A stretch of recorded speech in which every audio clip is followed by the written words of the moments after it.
Bismillahirrahmanirrahim. Welcome back again. I don't see it still the number of people who were here, So,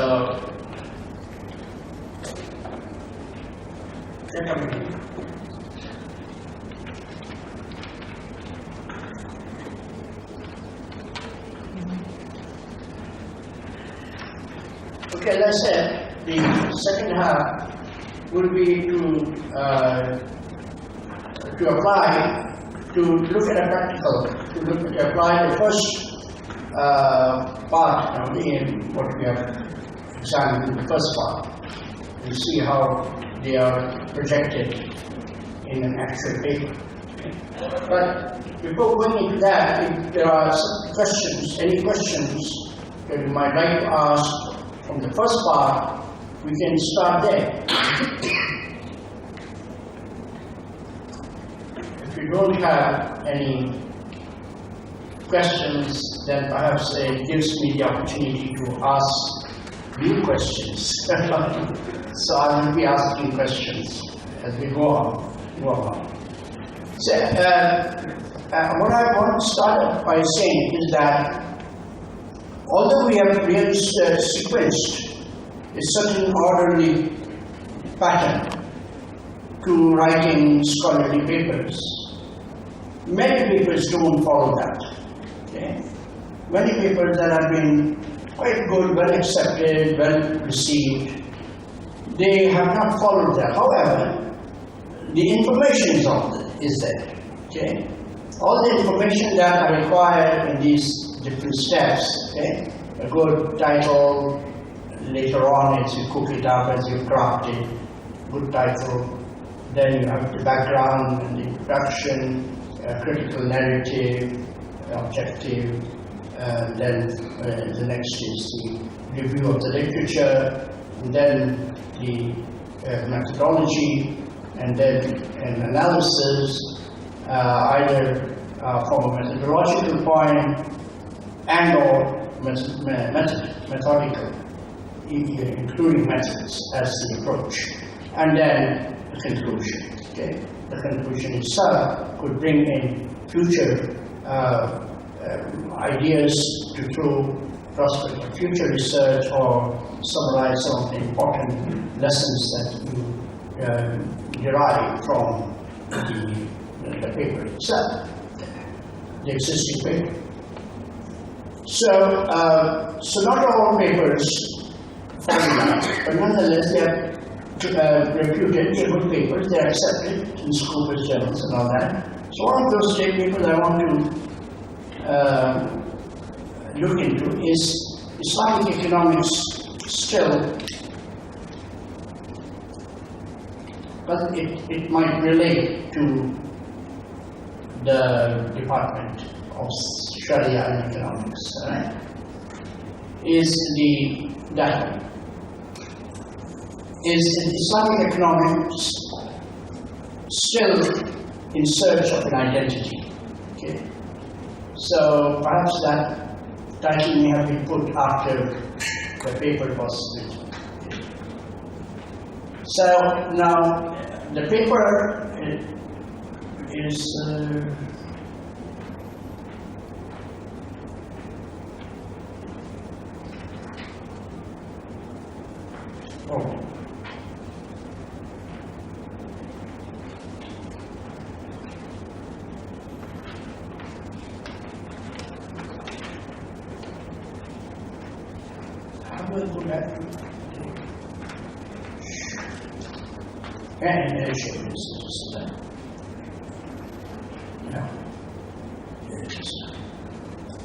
yes, this is the paper which I want to look at and through, because it agrees, it's a field, which is within the Sharia and economics. Okay? And it's also a paper that is non-mathematical, so anyone who reads it will understand the author's research problem. So it's still in search of an identity. Okay? this paper was published in the International Journal of Social Economics. This is a Scopus journal, as well as the Australian APDC B category journal, which is very high. And it's a very, very long-standing journal. This, as you can see, is volume 40 and issue 6. So what is he saying, and how is he writing? It's a methodological critique, this paper. Okay? So the author has in mind a problem to divulge, to put forward to the readers. Okay? And his idea is that some economics is an important area. See? It's a very important area in an age of heterodox thinking. Okay? For you know that there is a big intellectual battle going on between the orthodox school and the heterodox school of economics. See? When we said to, you may have heard, or sometimes you may have heard it being resounded, that economics is the queen of sciences, right? Of the social sciences, I mean. Queen of the social sciences. But that was the defeat of economics, see? Because people thought that we have really gone to the pinnacle of attributing this title to economics. Why? It's because the world has suddenly realized, and it is a very good words of Gunnar Murray, the Swedish philosopher, sociologist, economist, see? And a Nobel laureate. So. And he used to say that in the social world, or the social sciences, world of social sciences, there are no such problems as an economic problem, as a sociological problem, a psychological problem. There is simply a problem. See? And to solve the problem of reality, real problem, you've got to be interdisciplinary. You've got to really take into account all those different sources that can contribute to the resolution of the issues of the problems. So, the queen of the social sciences, economics came to have that name as a queen of the social sciences because it becomes too specialized. See? And with the specialization came its narrowness. See? And I just told you earlier that James Buchanan, who is a Nobel laureate, but gave an idea of economics, saying that what really matters to economics is individualism, or what he called methodological individualism. Okay? So it is an individualism of the individual, it is the individualism of the family, it is individualism of the community, of everything that really occupies our economic spectrum of economic activities. See? So it is individualism everywhere. That is what is economics. And that is one of the dark side of the economic discipline. And to call economic discipline this kind, whereas it is the queen of the social sciences, is not but with a grain of salt. Okay? You have to be really careful. This is a kind of thing. Likewise, in science, okay? The science that we study and what was optimal science, okay? That things are as they are in reality, that is what. So, if you say H2O is the formula for a molecule of water. As two atoms of oxygen and one of hydrogen and one of oxygen. So it's H2O. H2O. And we say that you make it in the lab, and it is what we call is the purest water. Okay, P-U-R-E-S-T, purest water. Okay, it's filtered, just got nothing in it. Okay. We have forgotten something. Okay, the scientists find that while you are trying to construct this H2O formula for water, you missed out energy. You see? Because when you make this water, you don't see, but there is a whole lot of energy released. And the energy doesn't enter the equation of water. So, they say that what does this energy contribute to the redefinition of water? And strangely so, as I found while reading it, that H2O is one of the states of water. Okay? It's not the final state of water. So what I'm trying to say is that to be specialized here needs to claim optimality. That now we have reached the end of the game. And all that we need to do is dot the I and scratch the T's. That is all that we need. See? But later science and social science and great thinkers, and this is what we call intellectual hegemony. You see? It is a kind of claim made or self-claim by professions. You see? So, that not being true or being challenged, later scientists, today's scientists, okay, particularly those who are borrowed from anthropology and from Darwinian backgrounds, okay, they say the science is process. It's a process. Science is a process. Likewise, in the social sciences, you see the Nobel laureate, the big word of Yale Prigogine. So being and becoming. Okay? Being and becoming. Okay?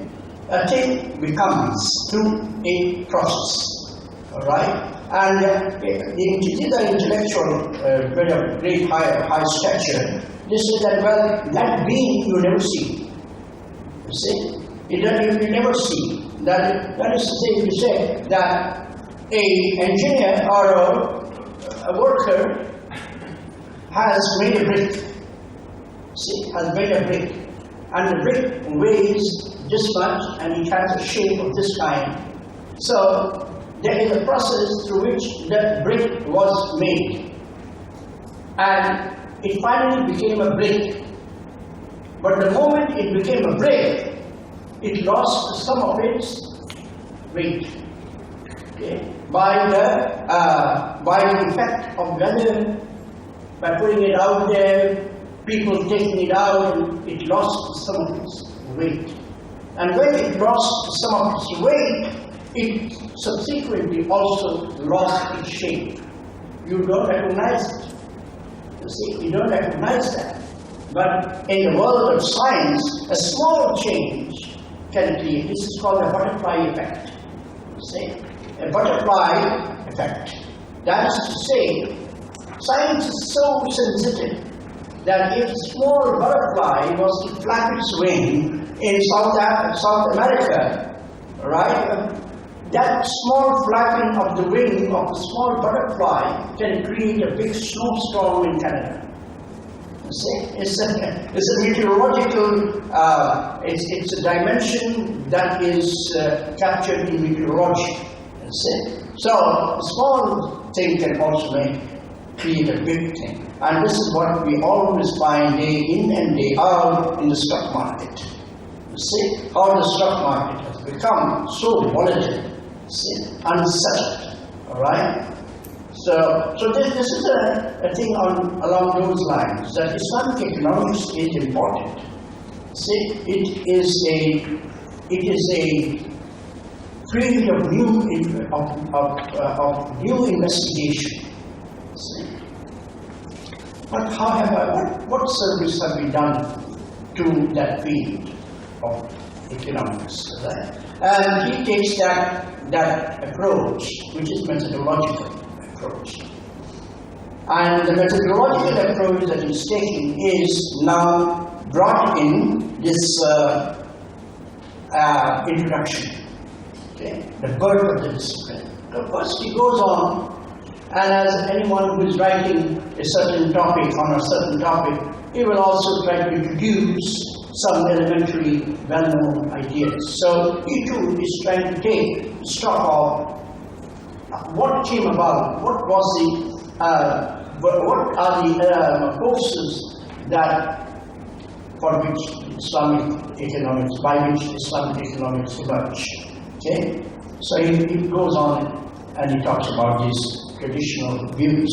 But he says it has defeated its purpose. See? But he says that, he claims that on methodological grounds. You see? But the thing is that what he says, that much of the Islamic economics that we came to have it, they copied the theories, the concepts, and the methods of applications of the mainstream economics. See? And unfortunately, today, in practically every university, which is called an Islamic university, they have not, and he mentions that. He said that Islamic economics started with the concept or the idea of Islamization of knowledge, Islamization of education. And from that came about Islamic economics. I remember the days when in North America, we were the first people who started this AMSS, Association of Muslim Social Scientists. See? And we used to go and meet every year in the AMSS conference in MSA, Muslim Student Association conferences. Okay? And there was Ismail Farouqi. Ismail Farouqi, who was assassinated, right? And then we sat down. He was a philosopher. He was an Islamic scholar, right? And all that. And he decided that we should really form a project, a groundwork of Islamic economics in North America. See, in Canada and North America. And that's how it came about the AMSS. And it had a long stay of activities. Later on, of course, it fizzled out. It lost its glamour and did not continue. So there, the idea is that it started from the Islamic. Ismail Farouqi wrote his book on Islamization, workshop, a workbook on Islamization of knowledge.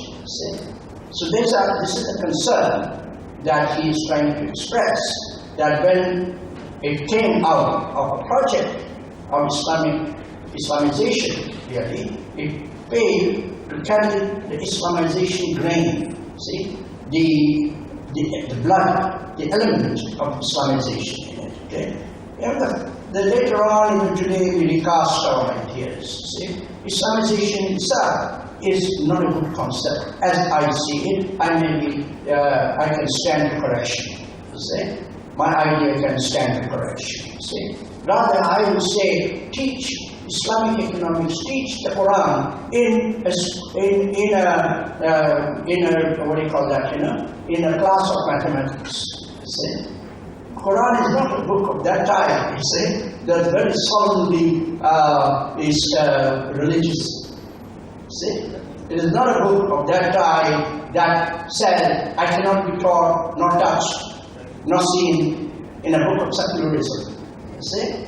It is a very different kind of Islamization power in it, or what is truly the Islamic thing that comes with it, right? But Islamization became like that it took two approaches, you see. One of those approaches was that as if it had a very foundational difference, okay? Very originally different concept and idea. Okay? And the second is, which evolved into that. That is the second kind of a thing, is that it's sometimes said, it's better to fall before the lion than the wolf. You say, we can't do that. When the surrender came, that we could not go methodologically descend into what truly is or what truly are the Islamic ingredients of a new idea called Islamic economics. When we could not go into all of that, then you relent, you give away to mainstream economics. See? And so lock, stock and barrel, all the postulates of mainstream economics came into the study, construction, applications, okay, analysis of the mind of Islamic economics. This is the concern that he is raising. Okay? And so he's saying that there is, if you really want to develop and continue on with the Islamic economics, which is a very great project, very important project, particularly in a world today where, as in Cambridge, you have the ontological economic school or a center, okay? Where you have got people like Peter Lawson and all these people who are, even I want to send joins in now and then, all right? They are the ones who deliberate in this. This is the heterodox, the economic school of heterodoxy. See? But heterodoxy, I'm not going into the details, means a little different on the other side of the grave. Okay? That's a little different idea. So, this is where this paper raises a methodological orientation. That saying that I have a problem, he says. The problem is to recognize, is to identify where did Islamic economics go wrong. And what is necessary to bring back Islamic economics on the rails, okay, to make it run. Okay? He said this is fundamental, according to him, is fundamentally a methodological issue. And this methodological issue said that what is the kind of world that you want to see is a normative question. See? And what is the kind of world that you see? See? And when you ask the question, what is the world that you see? It is the world as it is.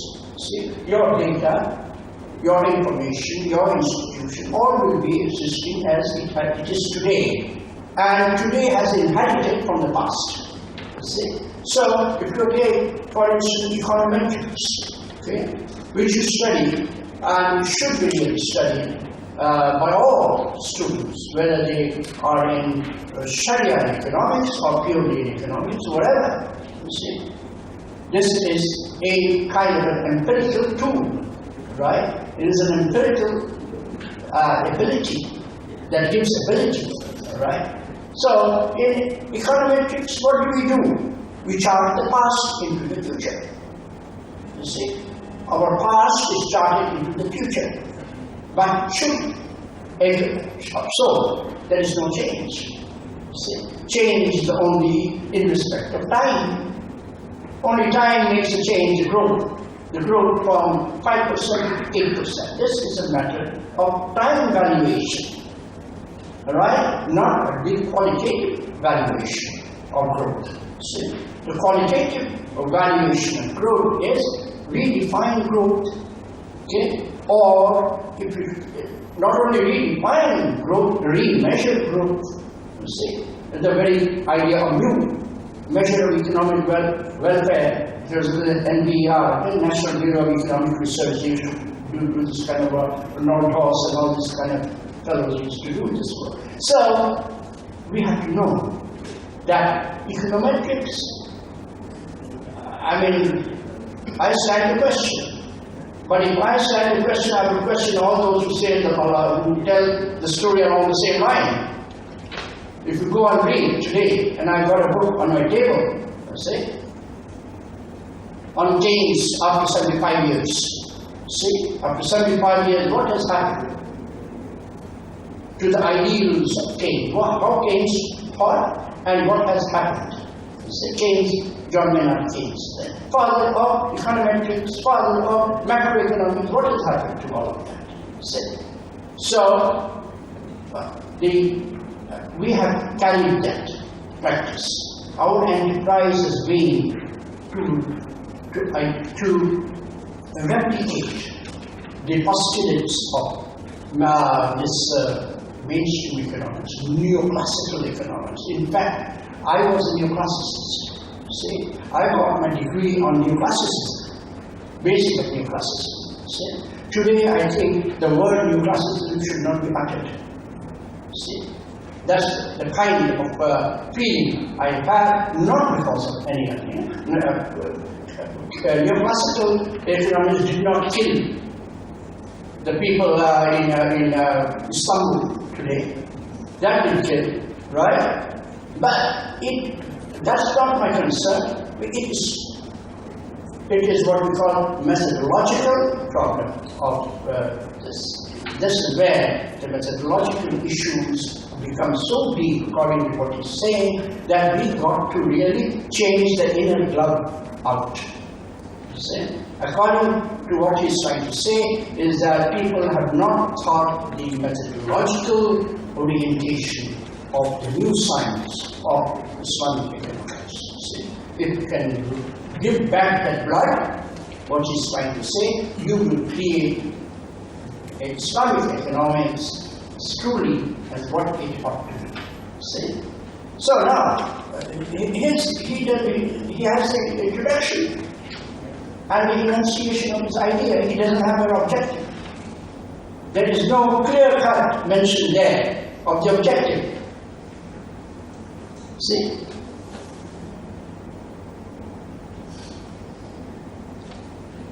But you can find it. Okay?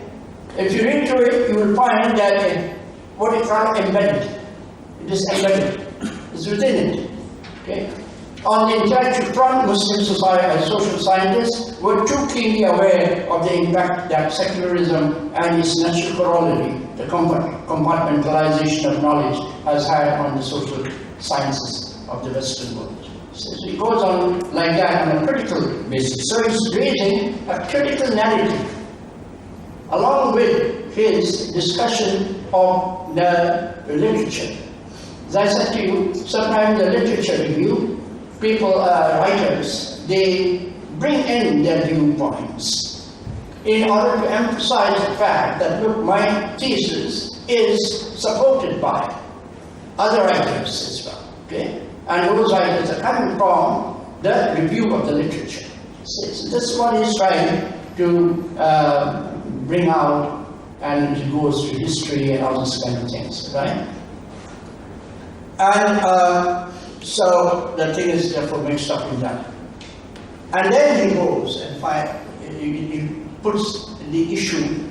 So what I'm trying to show is that there is no sequential, okay, as we have said, the various steps that makes you write a scholarly paper. The information is all there, yet the step is not followed. Okay? And yet it is a accepted paper that has been accepted. See? It's a very well-written paper. See? It's a very well-written paper, so it's a very readable paper. See? It gives what we call information for the informed reader. See? For the informed reader, not a technical reader. See? So he has all that as a socio-political doctrine, and then he goes on the state of the art and brings the whole thing into. And it's the immense amount, and you can see that the fact is that if you are writing, let's say, a paper in this area, Islamic economics, then there are 2 or 3 different comparisons, or what we call contemporary discourses that you have to raise. See? The one is between Islamic economics and the mainstream economics. This is a question that you've got to raise. See? And then you have to raise the question of Islamic economics within the Islamic economic field. Okay? right? So we've got to raise certain questions of this type. Okay? Contemporary issues, how Islamic economics and mainstream economics compare with or contrast between them, the idea of the new economics. See? So the idea is that if you have, for instance, you have, for instance, here two things. You have mainstream economics and you have Islamic economics. Okay. And then you have Islamic economics.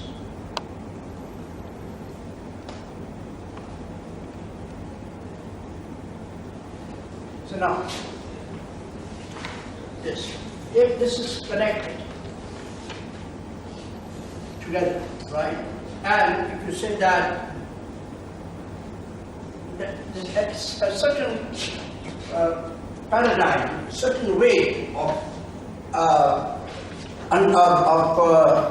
studying, understanding Islamic economic issues have been copied between people. Okay, so if you say that, well, if you bring the ideas here of some of the gurus, say, some of the gurus of Islamic economics, without naming them, okay?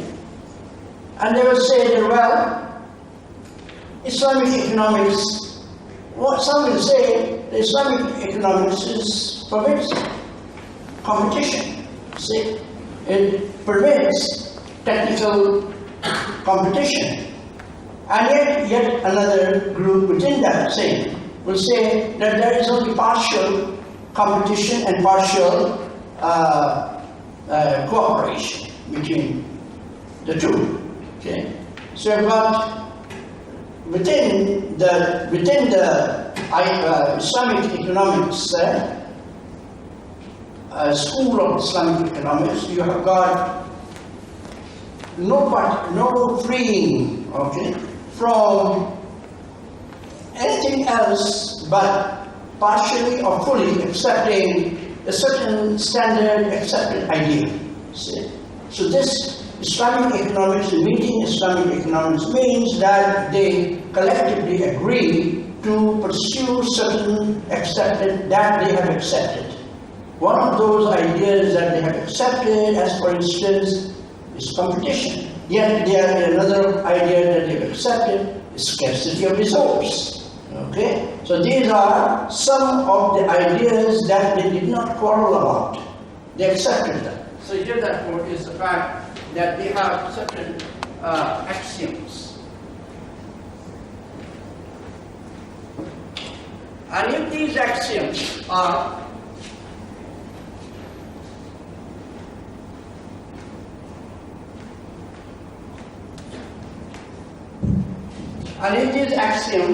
coming from here, mainstream economics, then of course you have got a association, that is, I copy you. This is therefore an association. Okay, let's go back. So we are saying that between the ISC and ISC, there are certain axioms. Axiom of, what is an axiom? An axiom means self-evident truth. But the self-evident truth is the way you think about it. You see? Okay. So if you go and say to an atheist who doesn't believe in God, that God is true, he says, no, there is nothing like God. See? So you have got no axiom. The axiom belongs to one who believes, and the axiom belongs to one who doesn't believe. See? So axiom is therefore, it is incidental. See? It is the person as he responds, as he reflects himself, this point. So if ISC and ISC are the same, they are reflecting an agreed upon premise of axiom. They believe in that. And one of those kinds of things is scarcity, for instance. Okay? This is one, scarcity. Another one is rationality. They are all interrelated. The other one is competition.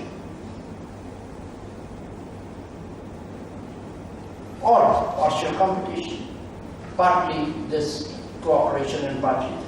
But if you find that all of these axioms that the ISE agrees upon collectively are coming from here, ME, see, they're coming from here. Therefore, ME and ISE are no different. See, they are methodologically the same thing. See. Now the question he is raising is that this is an issue. Okay? That is to say, now he is projecting his idea. So what is he going to do in his paper? In his paper he is saying that I am going to narrate, he is not developing any formalism. He is pointing out only. See? He doesn't have a model. Okay? As I said to you, this is a very readable paper. All that is trying to say that this is what is necessary. And this is what is being said by certain scholars, certain thinkers, and should be put into the study of research. This is what he's trying to say. So, he said this has gone wrong. Say, this has gone wrong. Okay? That if you really believe in this kind of transmission, the ideas that you do, the activities that you do, the institutions that you make, everything follows the same postulates, okay? As if they are coming from the mainstream economics. Then Islamic economics, according to him, how can you say that Islamic economics has something new to give to the world? See? It has maintained, okay, its lineage with the mainstream. This is at the level of methodology, all right? Now, let's say that we do, and that's what he's trying to say. And he's not formulating it, but there are deep formulations there, okay? So from this paper alone, I think many papers can start, okay, from this paper. He's saying this as well. In this kind of thinking that you have, which you say, critiques say, is now really corrupting Islamic economics and making it, a duplicate, a replica of mainstream economics. Let's put ethics in it. See? So they put ethics. See? And these ethics are charity is an ethics. Good hayat al-tayyiba, good things of life is a choice, is a charity. Praying, doing siyam, and doing siyam, adl, justice, and all this, they are all good things of life, so we put ethics inside this. Okay? But you are still operating on the postulates of scarcity, postulates of this and that. You're accepting all of the mainstream postulates that have gone together to make up their own mind space, their models, their activity, their responses, their behavioral, it's called behavioral economics, behavioral finance and all that. See? They have gone to make up all that. And Islamic economics, by this kind of structure, has accepted that. See? So, in that structure, as I said to you, that the only thing that matters to economics, says James Buchanan, is methodological individuals. See? Any book you read, see, the most fundamental problem, they will tell you in intermediate first level economics book, that the fundamental problem of economics is scarcity. And then the Muslim scholars have come and redefined this scarcity, which is very sorry, very sad, really. And thus, it has contradicted one of the most essential elements of Islam. See, there is no scarcity in the world. It is a management of resources that matter. See, there's no. I have read a book done by a Cambridge scholar on Palestinian sharing. And they say that the Palestinians say there is no poverty amongst us. You go to Kelantan, in Kelantan there was a group who came and represented in a, what do you call that, a session that I organized in Geneva. And you were from, it's about poverty. He said that there was a questionnaire distribution to people, Kelantanese. And they said, we don't have poverty. You see, what they say is that Allah has given us the resources which we manage. You see us to be poor. And today, after Kelantan is prospering. All right? It's prospering. It's got the least, lowest unemployment rate there. You see? So, the scarcity is, if you take that, you really have accepted lock, stock and barrels, almost everything of Islamic economics. So this is the kind of methodological issues that he is raising in this question, but he doesn't have any section on methodology. See? He doesn't have, and he's going around in discussion by quoting others and comparing between Western world, the various philosophers as well as the various economic thinkers and the Muslim behavior, the Muslim mind of past and present. This is where he finds is the problem, and this is what he projects to give to the reader. This is what his his intentions. And he says that, well, I'll prove it. I'll prove that to be true. So he said Islamic economics as a science. As I told you just moments ago, that if you really have to solve a problem, you can't just really retire on one corner and say, I'm a specialist, I only try to solve the problem of economics. All right? The doors of economics will be knocked by social issues. All right? The social issues will be at the same time.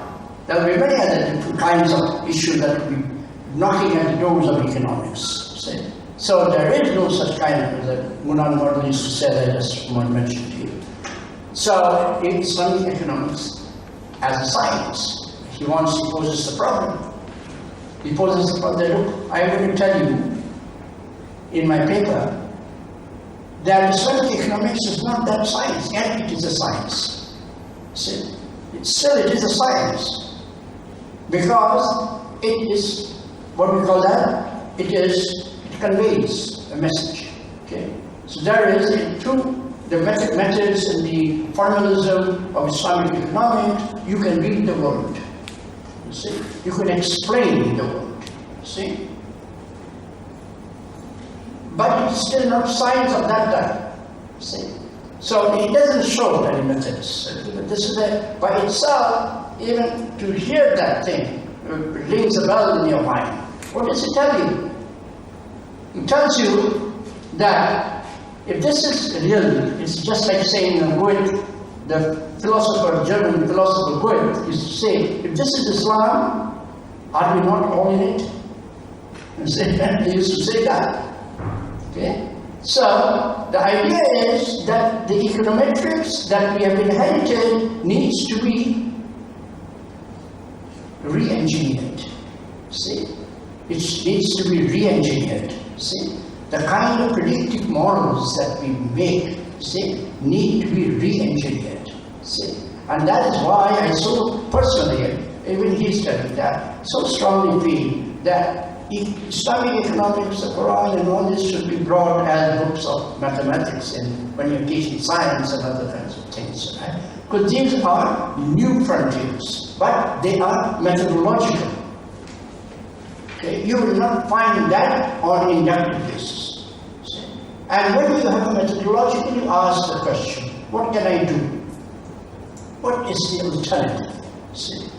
And to answer the question as to what is the alternative is a kind of institutional policy question.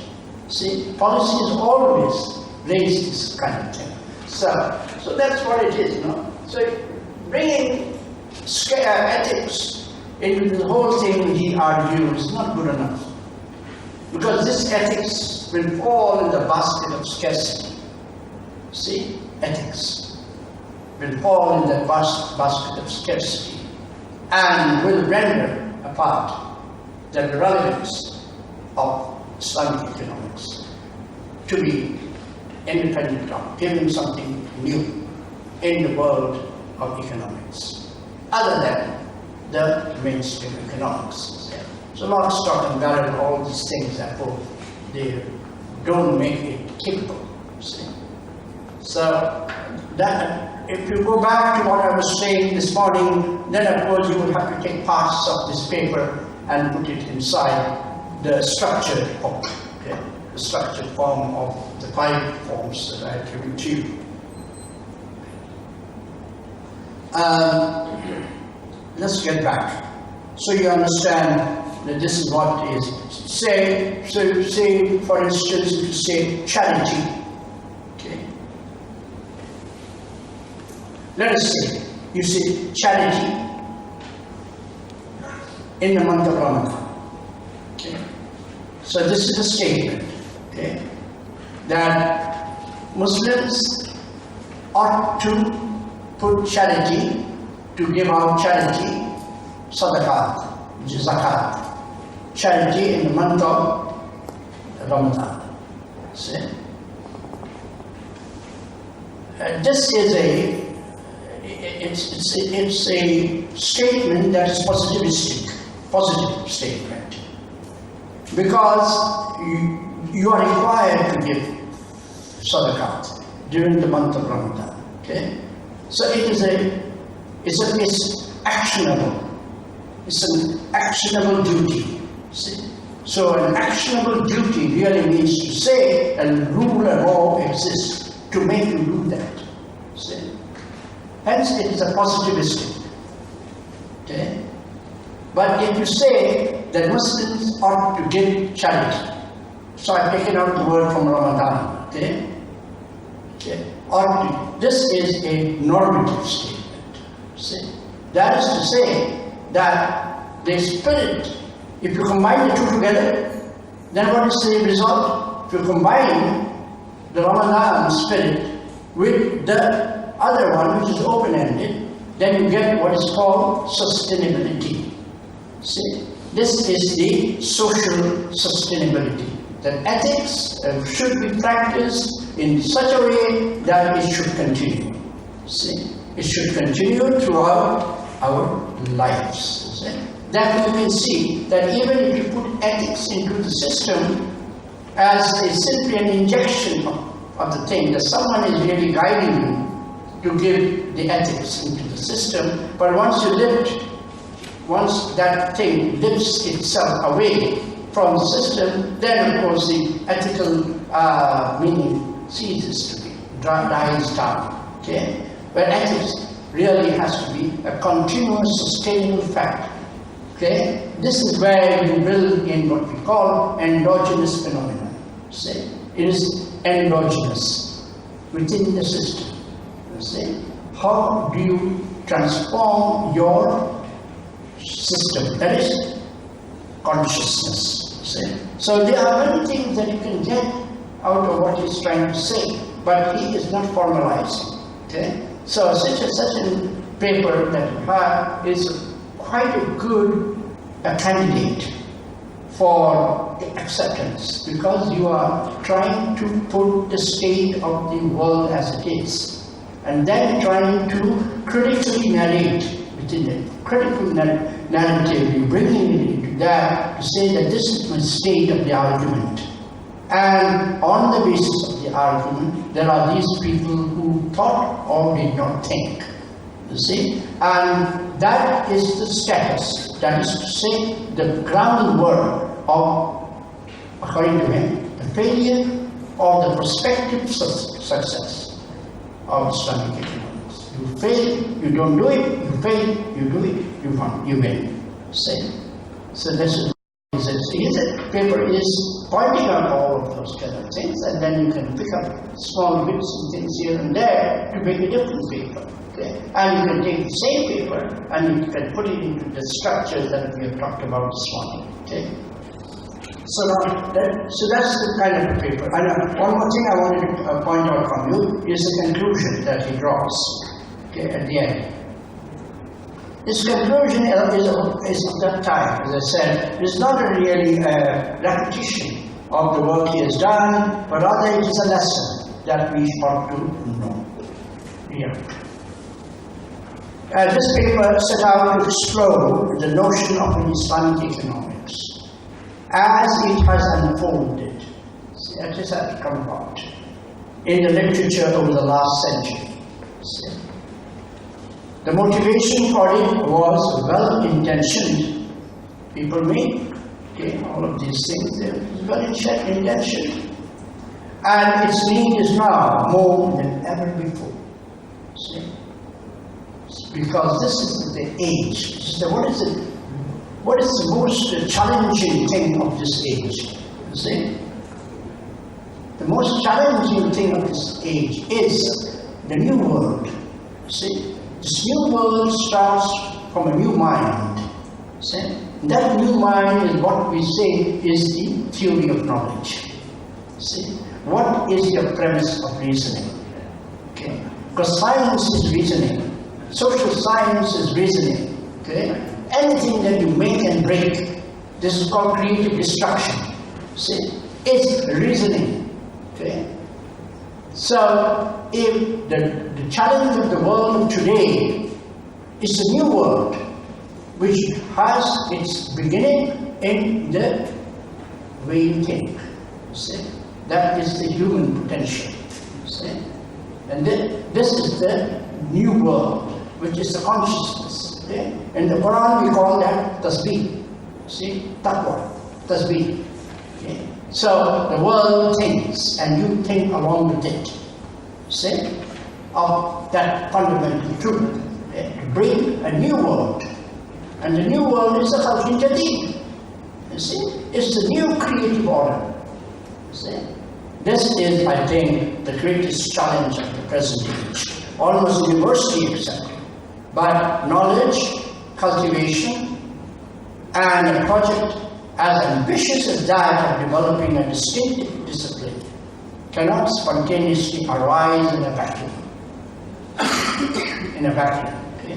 As long as we imitate, according to him, so this is an extraction that you as a reader gets from a paper written of this kind of a non-technical kind of paper. Is the fact that to imitate, see, to imitate the mainstream economics, you see, is what, there was a very lovely paper that I once read, published by UNESCO, Herman Daly and many others, Herman Daly and many others, who said, this is the empty world, see. That kind of an imitation is an empty world. See? It's the economics of the empty world. See? So, if we carry on, that's what we say, it responds to and is affected and impelled by the intellectual and socio-political milieu within which it is located. See? Consequently, Islamic economics arose and morphed into some of the characteristics observed, largely because of the challenges that were faced by Muslim communities and their intellectuals in different parts of the world. See? This is a very, very defeated way of raising an idea. See? When you read the contributions to this very big volume, see, called The Unity of the Science, okay? Unity of Science. This is a very big book of the Vienna School, Vienna Circle. Where was it written? When was it written? See? It was written at the height of the German bombardment of Germany, German bombardment by Hitler, and these people, they used to, I've been there, I've seen these places, see? They used to retire in the caves, Now they have made these caves into, what do you call them, pubs, see, pubs, inside the mountains, okay? And there they used to think about these great ideas of the unity of science, you see? But, so it was not a reaction, it was sheer will to advance a certain level of knowledge. See? It was not a reaction, but to us, Islamic economics is a reaction. Okay? So these are certain things that he's trying to bring it to our notice, and for us not to accept all that he's trying to say, but to think about what he's saying. Okay? To think about this line. I'm going to stop here and go back to this. So the structure of the paper is a well-crafted paper. See? It has a well-crafted, it has a well-chosen title. It is a well-written paper. Okay? So it is accessible to all. What I'm trying to say is not promote the paper, but promote the idea as to how any kind of paper for scholars, scopus and all this can be written. This is not the only style of any paper that scopus will accept, but this is a style, one of the styles by which you can access, and it can be accessible, especially for students. See? Where was that a paper that I read? I forget, sometime. Even as students, joining together your minds and trying to write introductory ideas, see, from a well-founded, well-established well-established intellectual viewpoint. You can do good, you can bring about good papers and get your papers published. Not necessary that you have to reach a certain level of your achievements and then write something which is very formal. See, no need always, not always. This is not a formal paper in terms of technicalities and models and formalism, but it is an important paper in terms of comparative study, comparative thought. See, this is what it is. The methodology, so these are all mentioned there in certain, but they are all embedded. They are all embedded.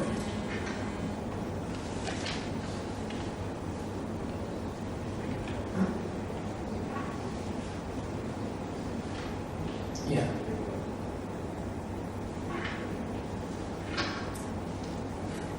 Okay, another example, I think I'll stay with this. This is another example, another paper, but perhaps I'll stay with that until the next lecture. Okay? So the next lecture will bring out again the same issues, that how you put the certain papers in the format that I have shown you, okay? In the format of 1, 2, 3, 4, like this. Okay? It's that. Okay? So the review of the literature is to follow later on when we come to that topic, right? So you have divided up the topics, and one of the topics is review of the literature. Okay. So I'm going to stop here and ask you questions. That you ask me questions, otherwise I'll ask you questions. One thing actually which you mentioned very importantly, like predictive models should be re-engineered. So will you please throw light on that particular thing? What is the meaning of re-engineering, and how we re-engineer the model? Yeah, exactly. You see, econometric models are based on certain perspectives. One of the perspectives is that there is certain behavior in the world. See, a behavior. For instance, if you say that if my income increases, okay, my disposable income, that which I have after paying taxes, my disposable income increases, then along with that increase in income, my consumption will also increase. See? So this is behavioral, all right? So this behavior is taken for granted. It's guaranteed. It's a granted way of average households to behave. See? So econometrics builds this part, okay, as a variable. Okay. So the variables of econometrics represent certain behaviors of individuals, of households, of governments. See? Secondly, is that this behavior is going to be the same. Okay? So if you say that, well, my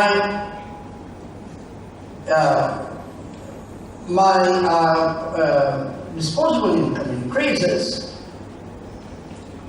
but my liabilities also increase. See? And these liabilities are for my community, for my brothers and sisters, that is your family and your parents and all that. So, or if you have a house that you need to, or someone else has a house that needs to be repaired, okay, then your disposable income increases, but your consumption doesn't increase. See? Because you have to repair the house, yours or whoever it is. And a house is not a consumption good, right? It is a capital good. So this kind of a thing is behavioral. Okay? Either you talk about ethical people having certain conscious behavior, or else you talk about rationalist people who have a behavior. Econometric models are taken into account the rationalist behavior, see, and the world behaves just like that. So prediction means carrying the past to the present and the future. See, all its methods that are developed there, they are all developed on the same way, in the same way. See? So there are so many different methods that are used to estimate these kinds of models, so they remain intact. But when you come to the different kind, this what according to this paper, or if you can extract, he has not put all these things there, but if you extract from it the potentiality, the possibility of revising the econometric mindset, then of course it will not be the same. See? It will not be the same. There are other methods that you will have to adopt based on a certain methodological orientation. That is, person is not necessarily individualist. Okay? That a very important part of personal behavior is to share. Okay? And this was the very first book of Adam Smith. Okay? It is a book of all the Muslim writings, almost every. So your econometric model, your predictive model, your behavioral economics, and all of these things will change. Okay? They change. I hope I'm conveying to you what you wanted. Yes, actually, yes, I got it. Actually, yeah, we have to.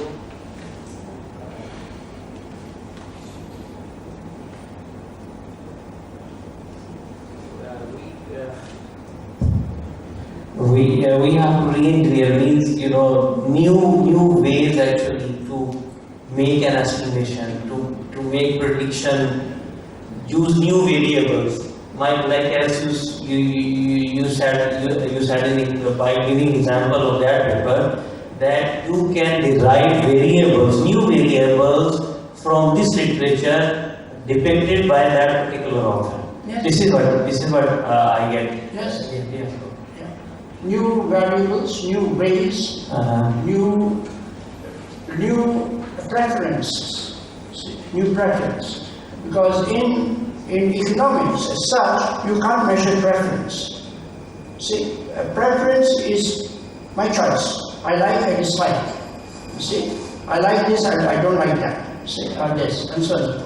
This is a preference. A preference is data. It is given. See, it is not measured, it is not captured within the dynamics of the model. It's not captured. It is given. So, but in solid thinking, it will never be the same. See? My preferences will change. See? Other questions?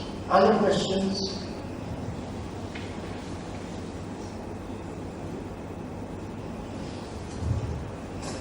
I have a question, but not really related to the article. I heard you say about Khalqi Jadi a couple of times. I might miss the point somewhere. Can you clarify what is the philosophy behind Khalqi Jadi? Yes.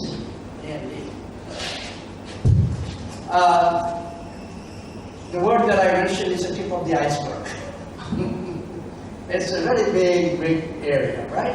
Khalqi Jadi is learning, knowledge. See, to know. See.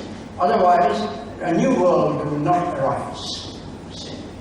So, don't you go and see in the world, okay, as Allah says in the Quran, right? Things that happen. Can you create? Can you originate as Allah originates? See. Things of that type. Okay? These are things you don't know open up to you. See? And you learn. Okay, from that observation. Okay. So essentially, therefore, the idea of Khalqi Jadi is related to that. See? But the idea of Khalqi Jadi is a very vast thing. Very vast thing. The Khalqi Jadi happens every moment of our life. You see? It doesn't only happen from I was born and I will be raised. Once I die. You see? That is one big closure. See? But within that are many closures. See? Man live in those small closures. Okay? That is why the Quran says, don't you see the weather, the winter, how the leaves fall and then they come alive. Everything happens moment to moment of our lives. Okay? Otherwise we will not be human beings.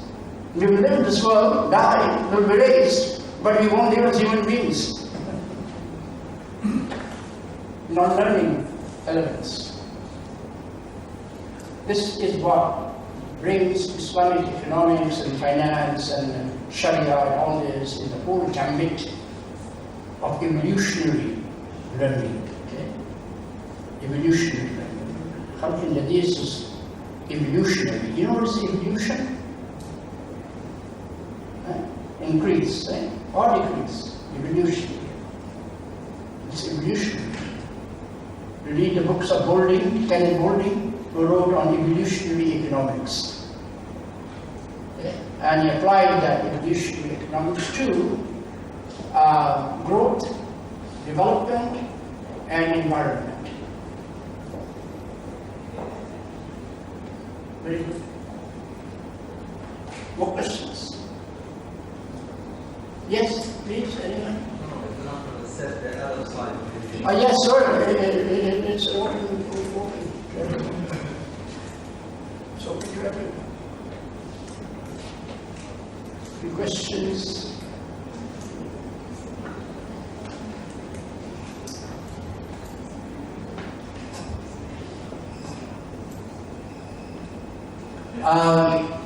Okay.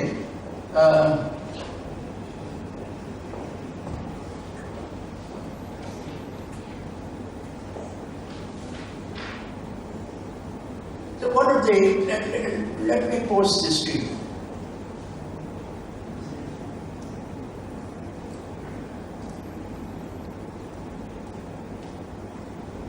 You see, there is a field of economics now. It's becoming quite important, particularly plays its role in institutions and in law, because institutions are legal entities. So it plays a good deal of that, and behavior and all that. This is called institutional economics. See? This is institutional economics. And institutional, as I just told you, is heavily instrumentalized, say, in the study of law and economics. Anywhere where there is legal interference, some legal interference. So you suppose, I'm just posing a problem. Supposing one of you wants to write an institutional aspect of the Sharia and the Sharia. Okay, so what would you look for?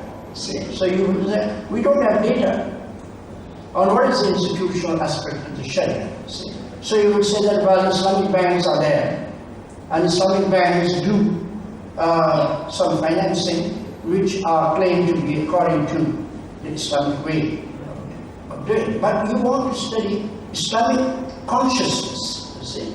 How much motivated are you to put Islamic values in your financial transactions? So, mind what I'm saying. I'm talking about consciousness. That is your individual commitment. You see? And an institution is made by you and me and many others, right? So an institution has a conscious commitment, not only giving interest-free loan. That is a mechanism. See? Rather, I would say it is an institutional commitment coming from the manager, from the workers, from the borrowers, and all that. See? Because why it is so important? Because this commitment will make society. See? Just lending and borrowing will not make society. See? So, how do you measure this? According to the kind of study that you will do to study the moral consciousness of institutions. See? The moral consciousness of institution cannot be, you can't find data. See? There is no empirical data available. You have to do a questionnaire survey, right? And through the questionnaire survey, you will pick up data by responses, right? On a Likert scale or something like that. This will become your data, right? And then you will use this data in a model, right? Either this model is a mathematical model or a heuristic model, whatever model, right? So that is how you're bringing the ethical world, this consciousness world, okay? World of consciousness, in empirical, in actual empirical work. See? So this is a problem that I just wanted to present to you, that how you can make sense out of edging out, polishing many of the existing methods, say like econometric methods and all these kind of things. And there are many innovations in this direction, many innovations, like the cell models, cell. Some are what structural economic models or something like that they call it. Structural equation modeling. Structural economic modeling, right? Equation model. Structural equation model. Structural equation modeling. Yeah. So there are those kinds of things that are coming into. They are not coming. They actually are coming now, specifically in the social sciences and Islamic sciences as well, because previously more towards interpretism, but now it is moving towards the positivism, means in other words towards quantitative, by using the SEM structural equation modeling, like some of the econometrics models. Predictions are going on, but I just want to discuss with you with this perspective. Actually, But if we go for questionnaire, but still some certain constructs are there in the literature, and based on those particular constructs we are making our questions, in other words questioning, and then we take the data. But again, coming from literature, actually the constructs are also coming from the literature, and based on those constructs, those variables, we formed our questions or questionnaire. And as you mentioned, out of those questions, in answers of those questions will actually give answer or will confirm our prediction, whether our prediction is right or wrong. Yes, absolutely, that's right. It should be relevant. You see, it should be relevant, methodologically relevant. Where is it coming? What kind of question? What do you want to get out of these questions? See? So if you say that, well, I have a question, all right, and it is a normative question. Normative question is: should Islamic banks give riba or trade instruments? See? Okay. This is this is a positive question. It's a question the Islamic banks can say that we give riba. But if we give it to Islamic banks, then it is an irrelevant question. Because the Islamic banks will say, what are you talking about? We don't give riba, we give only trade. See? So the same question has to be relevant. Yes. If you give it to an Islamic bank, they say that this is irrelevant because we don't deal with riba. Whereas if you give it to any conventional bank, they will answer it as a positive statement. So it has to be pertinent. Yeah, you're right, yes. In your question, I think it's related to methodology. But if I understand it well, same approach is not peculiar to economic or something, but it can also be applied across the board. All the disciplines can, it's just a generic tools that can be used or can be applied in various disciplines, not necessarily economics. I've seen SEM applications in smart maybe quite familiar with this.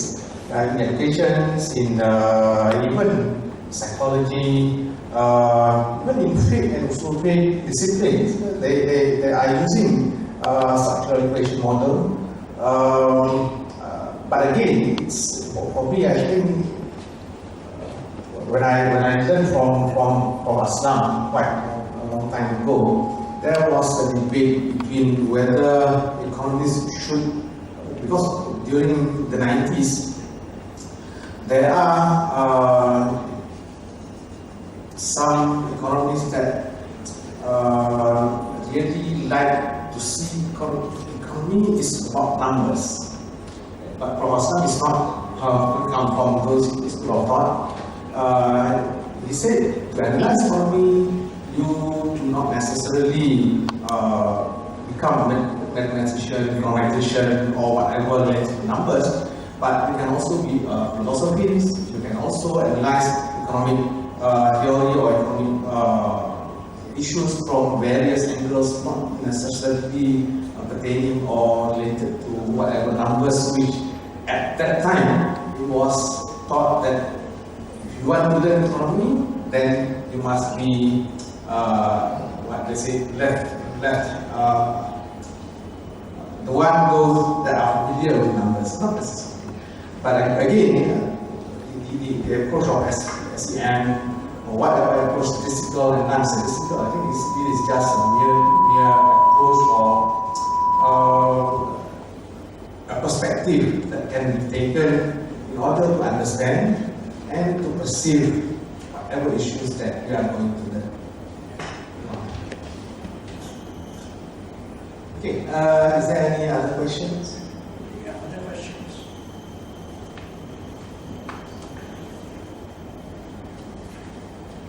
We have a number of the students? Yeah, I'm going to say that. You have a number of postgraduate students here, and they can ask questions. Will you give us some Ramadan? Yeah.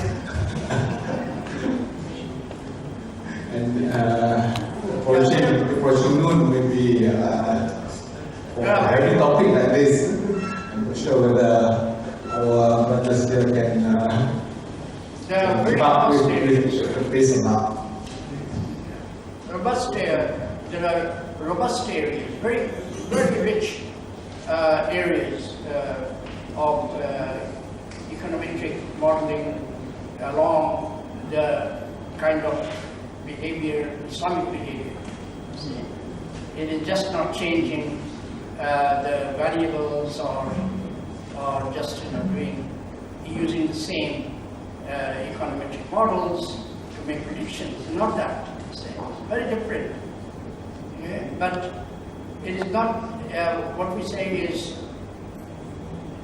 easily said than done, right? It's really a good exercise to really find out the technicalities of those models. The methods should not be can be critiqued, questioned, but there is nothing Islamic or non-Islamic on methods. It is on methodology, the differences. And the difference where methods make is how the methodology is transmitted, sent into the method. So that's what I'm saying right now. If your methodology, Islamic methodology, is correctly transmitted into the building of the method, then the method will be different from the other one. See? From the other methodologically method. See? Such as, for instance, government. In econometric models, we will say, well, in the national income accounting model, we will say that government expenditure is exogenous. That is to say, it is policy. It is government who tax, governments who spend. Right? In Islamic, we say none of those.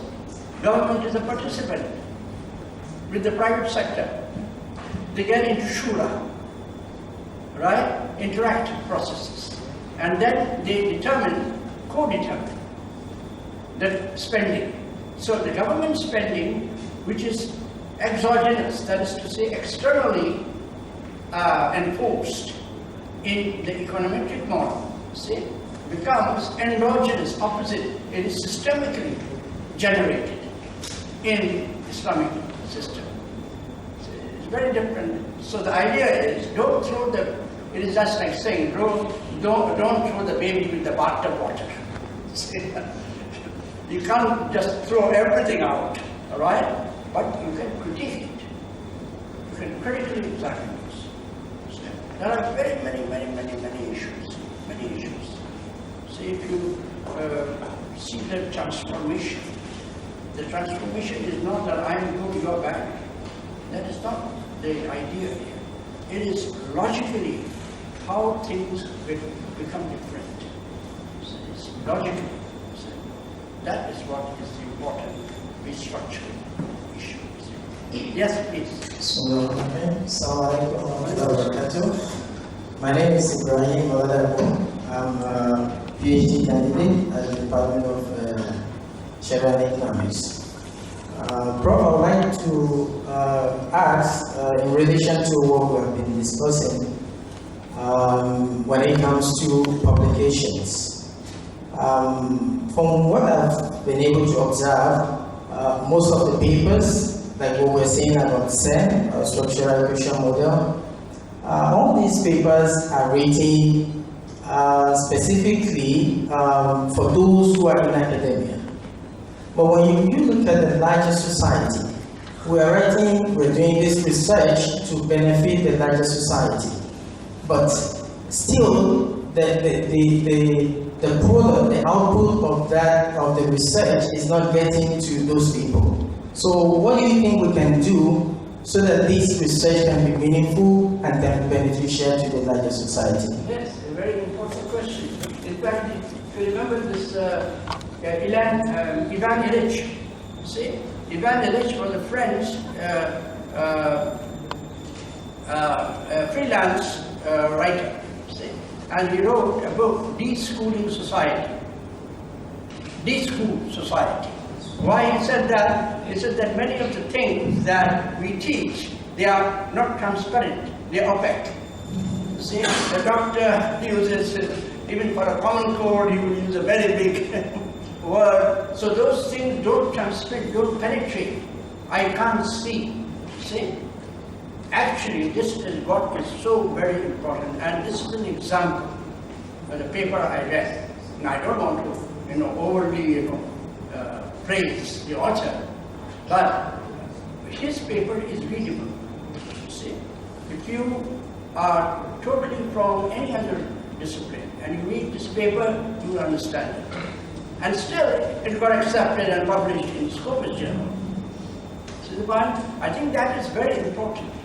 See, we have become opaque, not transmitting people. See, and this has been one of the sorry consequences of the election to academia through the process of Scopus and ISI and all of these things have made us this. Because this is a money-making, it's a very big money-making endeavor. See, they don't give free service. See, so unfortunately, that's the economic world. But what you are saying is an essentially real social world.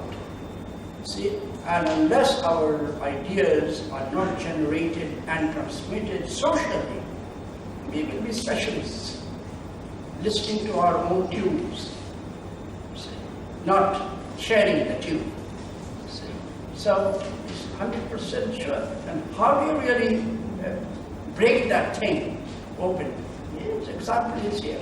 Publish a paper in your own language, join it together with your friends in your, write on an issue which is true, current, it's a problem of research in your own language, but scientifically acceptable. See, just like this paper. You read it really easily. That's why I sent it to everyone. Maybe the students will also get it. See, it's a thing, it's an example of an acceptable, readable, factual paper.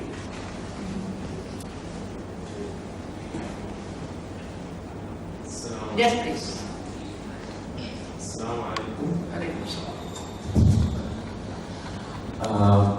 I'm Farooq Abdullah. I just completed my PhD from Sharia Department of Sharia Economics. Firstly, thank you very much, Prof, for your very impressive talk. So actually, my specialization is in Sharia. So when we want to combine the Sharia and economics, we want to publish our papers in economics. So we've faced some challenges because in Sharia, our methodology and the way we present the idea is different than the economic way of presenting the narratives, the ideas and things. So in order to overcome these challenges, what you suggest, starting even from the language, the methodology and other things. Yes, thank you very much, yeah. Economics, they are very matchable. See, very wonderful papers you can do, see. And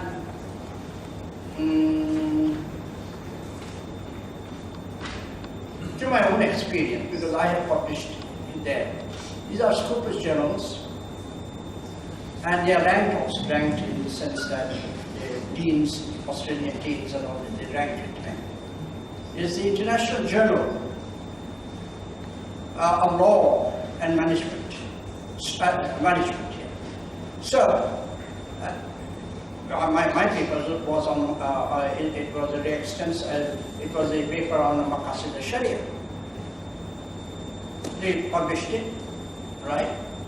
So I would say, you should venture writing a paper showing that in the core, inside heart, the core, soul, right, of Sharia and economic, Sharia and society, Sharia and other law, they are not different. See, there is a common code. See, this common code is systemic, is interactive. See, you try to write a paper in non-technical terms, non-technical. See, showing simply this, that what the Sharia is talking about in respect to economics, you see, is a shared vision, is an interactive thing. See, just that thing, nothing else. That Sharia and economics, they share common ground of methodology. Okay? And that is how Islamic economics is born. Okay? That truly can create Islamic economics. Okay? Just write a non-technical paper with yourself alone or with your teachers together and with, just like this paper. Send it. See? Inshallah it will be accepted. See? It will be accepted. No need to be technical when you are not comfortable with it. As the other brother was saying, that try to be objective. See? And many will read it, many will understand it. Like this paper, if you read it, you understand it. You are a person of fiqh, you'll understand it. You will have a person of economics, will understand it, and so on.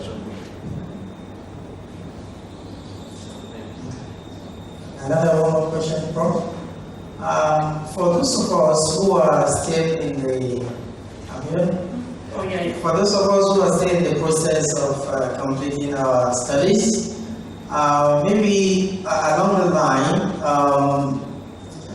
in our studies, in our research, we came up with some constructs which are newly identified, or we try to adapt what has been in the literature. And we're looking forward to a kind of idea that it's a bit unique to what has been in the past. So how do we, after completing our studies, further on that, to have a strong hold of our thought based on the area of study of our PhD, and that can be our forte, in future being in academia. Yeah, true. No, I agree with you, absolutely. Knowledge must never be avoided. Knowledge means any kind of learning. Okay? You learn riba, it is necessary. See? It is necessary to know the Iblis. You see, you've got to study that. Study Faust. Faust, APIUM, is the study of the devil. See? Nothing wrong in it. See? Okay? Because, if you go a little deeper, did Allah create anything which is false? Did the Quran create anything that is false? No. There is no falsehood created by Quran. You see? Because the Quran said, no falsehood touches me. You see? From below or above, in any aspect. So falsehood is not created by the Quran, by Allah. You see? Falsehood is an antidote. You know antidote? Opposite of truth. So what is false is true. You understand what I'm saying? It's truth is the thing. So ilm, learning or education should be pursued for its own sake. But the mind matures, you see. And that's why I said I was a neoclassicist. But now I disdain to even hear the word neoclassicism. That is a sign of maturity. And the mind that doesn't mature, it becomes empty. See? It becomes empty. And no one's mind gets empty. I don't think so. Otherwise, the whole objective of education is nullified. So I agree with you.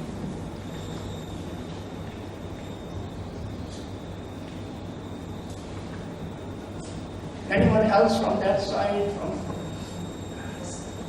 would like to ask?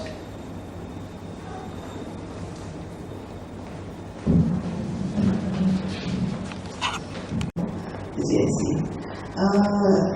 Just about the politics around the publishing company. There is some perception that Asian author, writers from Asian world, it sounds like difficult to penetrate the Western publishing company. I mean that it's a bit difficult for us to publish our works in Western publisher. I'm not sure about this. Maybe you can comment with that. What's the last common denominator? The last thing what you want? What was the question? Perception that coming from the legal background, that I find it quite difficult for us to publish our works in, say for example, quarter one or tier 1 or tier 2. Or in fact, tier 3 ISI, for example. So, but the perception is that there is some sort of like the Asian writers is quite difficult to penetrate the publishers from the Western, from the West. Maybe you can comment on this. Yeah. Well, you see, that's the whole idea. Is that an author can write a wonderful paper, idea, present everything. It always, you are selling to a person, you see, and putting it into black and white and in hard copy is just a good. And this good, why would I buy oranges and why would I buy mango and not orange? And why would you buy oranges and not mangoes? You see, it's very difficult. It's a perceptual. See, it's the perceptions of people. So even in the acceptance of paper, the ideas and all this, it's a perception. A great deal is played by the perception. Okay. Well, many have complained like that. In fact, I have also noticed that if you have this, papers on Islam, right? Then there is always a prejudged sensitivity to so there is a perception, there is an element of perception in getting papers accepted and published. This, and I feel very bad that the Muslim world has no such kind of a standard journal that will publish a point of view. Like for instance, there used to be what we call that review of Islamic economy or something like that, right? Published by the Association of Islamic Economics, right? Never even rose to any standard. See? So we cannot ventilate the ideas, and if you really had such journals, then at least they would rise to the standard and will become scopus, and thus the idea will be disseminated. See? Perceptions that will hinder quite a lot of productive, useful work. So in that case, one of the outlets is, you know what? You might say that this is what you call, either you will call it, weakness, or you might call it, a kind of, cunning. I have published many papers, alhamdulillah, on the law of Tawheed. I have taught students the law of Tawheed, non-Muslim students. But I have never used the word Tawheed.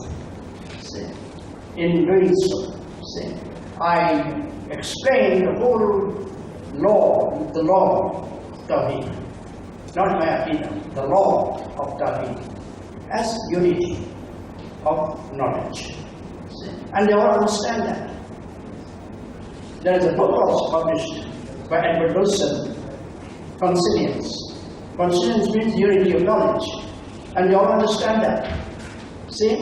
And that's how you penetrate, you convey.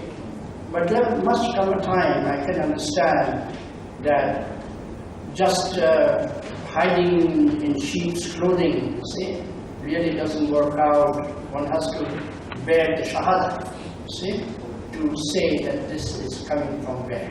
See, this has to be. But for that, I think the Muslim intellectual world is very poor. Sorry to say that. It would be good if there are new minds coming up. See? Not only the old imitative minds. See? And it has its value, analytical value, methodological value, applied values.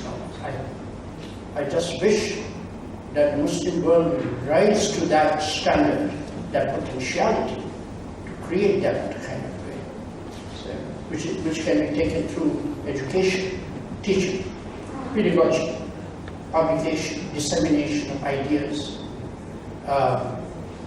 conferences, seminars, exchange. So these are very necessary. Other questions? Any other question?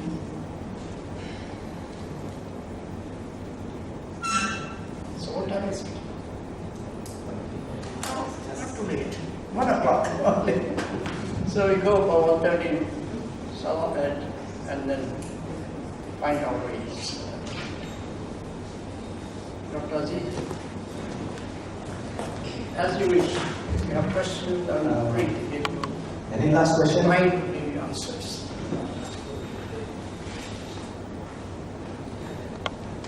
Okay. The last one, sure. Qualitative and quantitative debate while we are publishing our research. So as Sharia, we are following the qualitative method. So we are always, sometimes we are overlooked and sometimes ignored because of our qualitative approach. So what's your opinion on this? Yeah. Okay? Follow the Quran. That's the only book you have. Quran is highly quantitative. See? You say, you come one step towards me, Allah says, I'll give you 10 blessings. See? So many numerical examples, okay, the Quran is given. Therefore, those are indicators to show that the Quran is not talking about luminous ideas. See? They are measured ideas. This is the maslaha that you have, okay, in Maqasid al-Sharia. Maslaha is a measured concept. See? Imam Malik used to discuss the legalism, the legal ideas of value, or what is called pretium. Pretium means value and quantity. See? Value and quantity. In Bengali they call it, what they call it? Mullo tullo. Value, quantity. See? So the Quran is giving you the positive and the normative view together, as everything else is together. See? But if you cannot at any one point, say, diverge one side, do the other side. See? Write qualitative papers, see, to explain your viewpoint. Okay? And then you will find, as I was saying, that from this non-technical writing, how many ideas you can pick up? Many ideas. See? You can pick up ideas from there. And then you can formulate your own around that. See? There's no, this is extensive. See? So, if this is the idea of qualitative or quantitative that we are talking about. But the other idea is also like that. How many papers will you publish? Right? Quantity as opposed to quality. You see? One paper, one book can be a breakthrough, say, can make a big name. So it all depends. Okay? If you have good papers, you don't have to write too many, but think much. Say, inshallah.